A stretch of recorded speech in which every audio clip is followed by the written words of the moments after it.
ഇത് മാസ് മോട്ടോഴ്സിൽ നിന്നാണ് Honda unicorn വണ്ടി ചെയിൻ സ്പോക്കറ്റ് മാറാൻ വേണ്ടി അയച്ചാണ്. ചെയിൻ സ്പോക്കറ്റും അതേപോലെ തന്നെ ഫ്രണ്ട് ഫോർക്കിൻ്റെ ഓയിൽ സീൽ ലീക്ക് ആയിട്ടുണ്ട്. ഈ രണ്ട് വർക്കിന് വേണ്ടിയിട്ട് നമ്മൾ അയച്ചേക്കണേ. അപ്പോൾ ബാക്ക് വീൽ അയച്ച് നമ്മൾ ചെയിൻ സ്പോക്കറ്റ് മാറാൻ വേണ്ടി അയച്ചിട്ടുണ്ട്.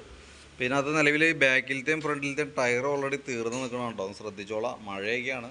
ഫ്രണ്ടിലത്തെയും തീർന്നുണ്ട്, ബാക്കിലത്തെയും തീർന്നുണ്ട്. സൈഡ് ഗ്രൂ ഒന്നും നോക്കണ്ട, രണ്ടും കംപ്ലൈൻ്റ് ആണ് കേട്ടോ.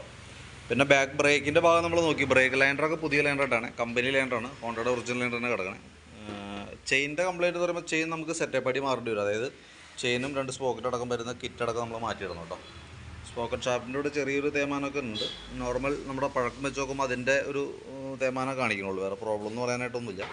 പിന്നെയുള്ളത് നമുക്ക് ഈ സ്പോക്കറ്റിൻ്റെ ബെയറിങ്ങിൻ്റെ ഉള്ളിൽ വരുന്ന ഈ ബെയറിങ്ങിൻ്റെ പ്ലേ കാണിച്ചു തുടങ്ങിയിട്ടുണ്ട്. അതും കൂടി കൂട്ടത്തിൽ നമുക്ക് മാറ്റിയിടേണ്ട അത്യാവശ്യമാണ് കേട്ടോ. അപ്പോൾ അതും കൂടി കൂട്ടത്തിൽ കൂടെ നമ്മൾ മാറ്റിയിടുന്നുണ്ട്. ഫ്രണ്ട് ഫോർക്കിൻ്റെ ഓയിൽ സീൽ മാറ്റാൻ വേണ്ടി നമ്മൾ അയച്ചാലാണ്. അപ്പോൾ ഓയിൽ സീലൊക്കെ അത്യാവശ്യം നല്ല രീതിയിൽ തന്നെ മോശമായിരുന്നു.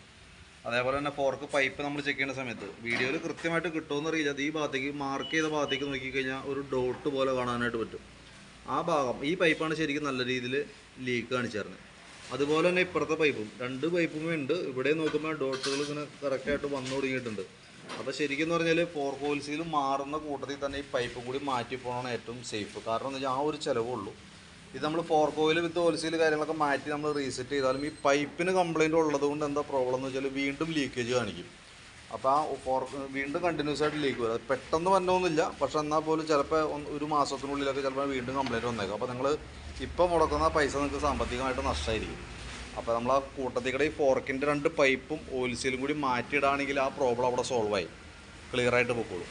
പിന്നെ ചെയിൻ സ്പോക്കറ്റും മാറ്റി റീസെറ്റ് ചെയ്ത് കഴിയുമ്പോൾ ആ ഭാഗം ക്ലിയർ ആയിക്കോളും. ചെയിൻ സ്പോക്കറ്റ് മാറ്റി പുതിയത് സെറ്റ് ചെയ്യുമ്പോൾ നമ്മൾ ശ്രദ്ധിക്കേണ്ട കേസ് എന്ന് പറഞ്ഞാൽ 500 കിലോമീറ്ററിനുള്ളിൽ തന്നെ ചെയിൻ നല്ല രീതിയിൽ ലൂസാവും. അത് പുതിയ ചെയിനാണ്. നമുക്ക് ഇതിൻ്റെയൊക്കെ സസ്പെൻഷൻ ലെങ്ത്ത് കൂടിയ മോഡലുള്ളൂ.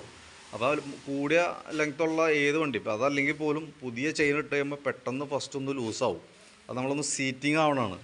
അപ്പോൾ അതൊരു 500 കിലോമീറ്ററിനുള്ളിൽ ഉറപ്പായിട്ടും വരും. അപ്പോൾ അത് നമ്മൾ ചെയിൻ അടിക്കാൻ നോക്കി നിൽക്കരുത്, കയറ്റി കൈയോടെ ടൈറ്റ് ചെയ്ത് പോകണം. പിന്നെ ഓരോ മാസം കൂടുമ്പോഴോ അല്ലെങ്കിൽ 1000 കിലോമീറ്റർ കണക്കാക്കിയിട്ട് ചെയിൻ ടൈറ്റ് ചെയ്യുക.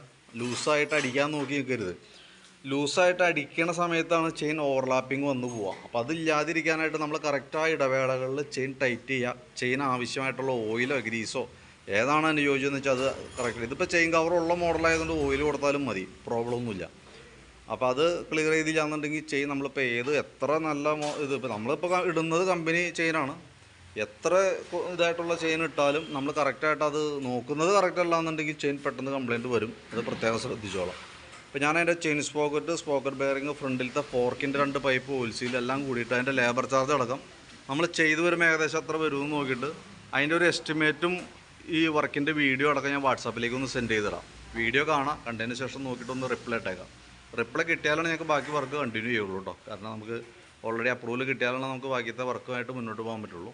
വീഡിയോ കണ്ടു കഴിയുമ്പോൾ തന്നെ നോക്കിയിട്ടൊന്ന് റിപ്ലൈ ഇട്ടേക്കാം. പരമാവധി നമുക്കൊരു 2 മണി 3 മണിക്കുള്ളിൽ തന്നെ നമുക്ക് വർക്ക് കംപ്ലീറ്റ് ചെയ്ത് എടുക്കാനായിട്ട് സാധിക്കും. ഓക്കെ, അപ്പോൾ പരമാവധി വീഡിയോ കണ്ടു കഴിയുമ്പോൾ തന്നെ റിപ്ലൈ ഇടാനായിട്ട് ശ്രദ്ധിക്കുക.